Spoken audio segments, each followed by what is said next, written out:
Hello everyone, my name is Nilay Yalçın, and today I will be presenting to you our paper titled Social Prescribing Across the Lifespan with Virtual Humans. Wait a minute.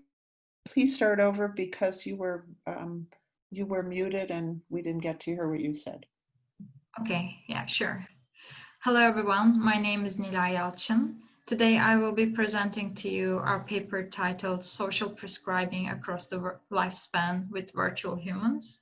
I'm from School of Interactive Arts and Technology with my co-authors, Professor Sylvain Moreno and Professor Steve Dipaola in Simon Fraser University, Canada. General practitioners tells us today that more and more people feel isolated, lonely, and depressed due to environmental, social, and financial problems. And these issues cannot be fixed by medicine alone. Social prescribing is a revolutionary concept that emerged in the recent years to have a holistic approach in healthcare that highlights the importance of social and psychological support in well-being alongside the physical health. Addressing the people's needs in a holistic way, healthcare professionals can refer people to a range of local non-clinical services supported by a link of worker and volunteer connections. Examples of commonly used social prescribing schemes include a range of activities such as art activities, adult education and literacy, befriending, counseling, and self-help support groups and community work. The benefits of successful social prescribing practices include reduce isolation and loneliness, increasing self-esteem and empowerment, delaying or preventing hospital or nursing home admissions, contributing to patients' resilience, and improvements in mental well-being and a decrease in symptoms of mood disorders such as anxiety and depression, especially in the aging populations. To better understand how this framework works, let's give an example walkthrough. Let's say our client, Mr. Jones, is a 70-year-old male that lives alone. When he visits his general practitioner, he mentions that since his wife passed away, he is feeling lonely and isolated. His practitioner prescribes him to join to a local book club to talk about books they are reading, which he used to do with his wife. He then connects with a social prescribing navigator, which is usually a volunteer network, who introduces Mr. Jones to the book club and connects him with the social prescribing community. Another important thing to note here is that the follow-ups needed to track the client's journey and ensure the success of the suggested intervention on every patient. However, there are several issues with this framework that prevents it to be widely used.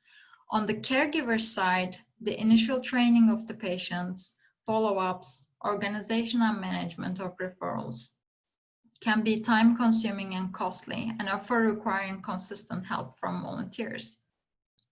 Also, the lack of long-term volunteers and available resources is a significant drawback for the existing framework's sustainability. As for the patients, not everyone is logistically able to access for social support resources.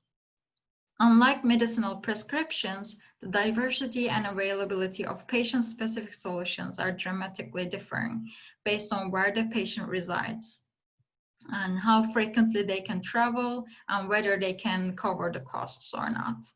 Options are available to patients are usually tend to be limited and with possible long waiting lists. So there is a long way to go to make social prescribing available to a wider scale due to these issues in implementation.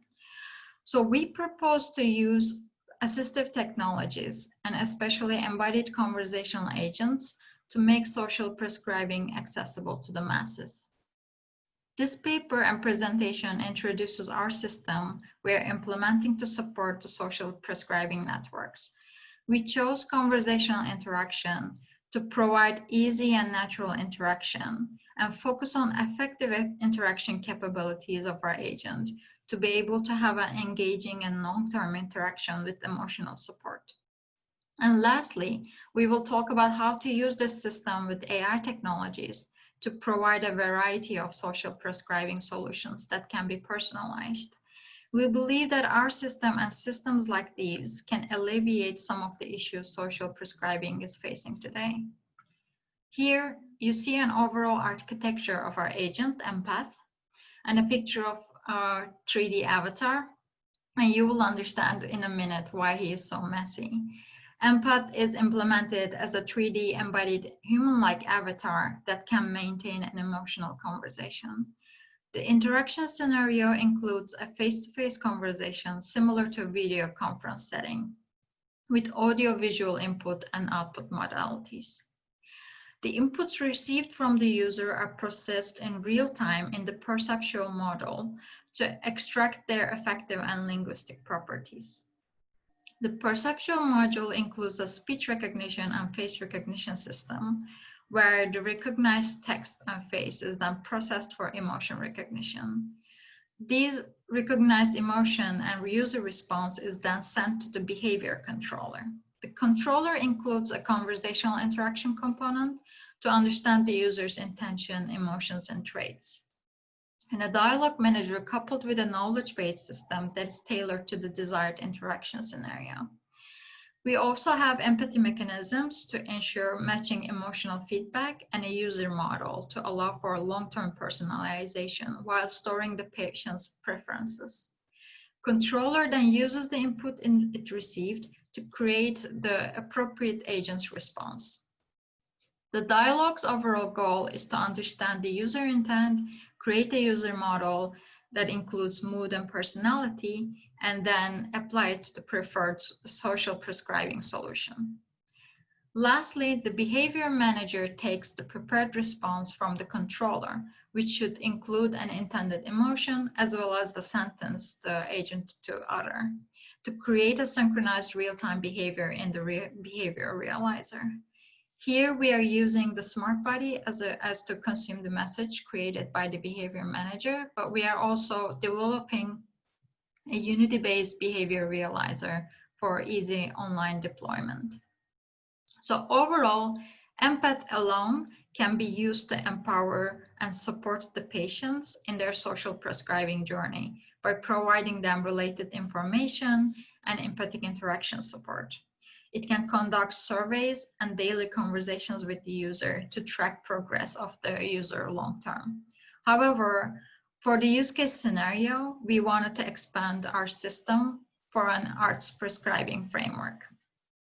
So arts prescription include improving the knowledge and skills about different forms of art. For our example scenario, we aim to create a system that would interact with the user to go through an arts prescription scenario focusing on paintings. It will include focus areas such as art literacy, which includes knowledge about the artist, the style, the idea of self-portraits, and so on. And then there is technical knowledge, which includes knowledge about brush strokes, density of the strikes, lighting, and color schema, all of which are parameters that can be changed by the user. And the last part is the portrait creation process, where the user can digitally alter their portraits using concepts they learned. So in order to achieve this, we expanded our Empath system with a generative portrait stylization component that allows users to create the digital portraits of themselves by changing the style, brush stroke, and so on. And the top section of this diagram is our Empath system, and the bottom section is the AI-generated portrait stylization component. The AI-generated stylization component allows mapping the processed user input into different painting styles and color schemes that the user will choose. For example, you see here the examples of a Cubism style at the top with increasing levels of abstraction. And in the bottom row, you can see deep style, Rembrandt, and Freud. And together with the Empath system, this generative system allows the users to engage in a creative portrait generation activities interactively. So the initial implementation of our system was tested during the NeurIPS conference demo session to assess the system's feasibility in real time. We had 42 participants that signed up that were young adults to join the demo, where 26 of them completed both the portrait taking and the interaction scenario with the system during a 3-hour demonstration session. Each participant used the system for one session and created one stylized portrait of themselves, where most of them later contacted us to develop additional styles of their portraits. As you can see from the picture, the interest we received and social connection system created was very encouraging, and we had the chance to test also the technical components of our system during this demo. And on average, over 85% of the speech input from the sitter was recognized correctly, and where the 82% of them had a correct categorization as answers to the personality questionnaire. And the 26 participants completed the interaction, showed 17 different style categories as they created and showcased in this group.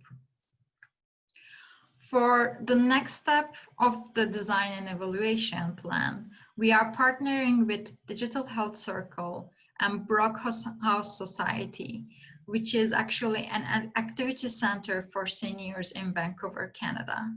The facilities already provide performing arts membership to its residents.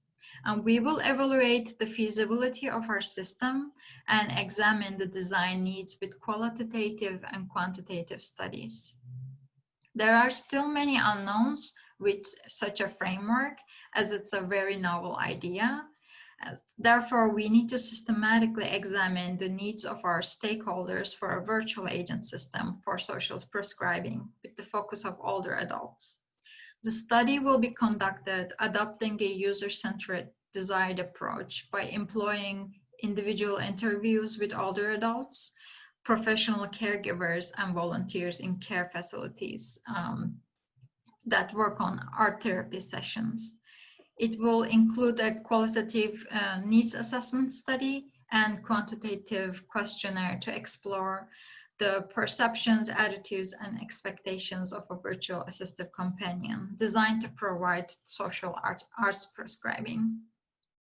And overall, we believe systems like these can alleviate the issues revolving around social prescribing by using interactive agents. However, much work needs to be done, and our work is on a preliminary stage. And thank you for listening, and here are the references. I will be happy to get any questions from you.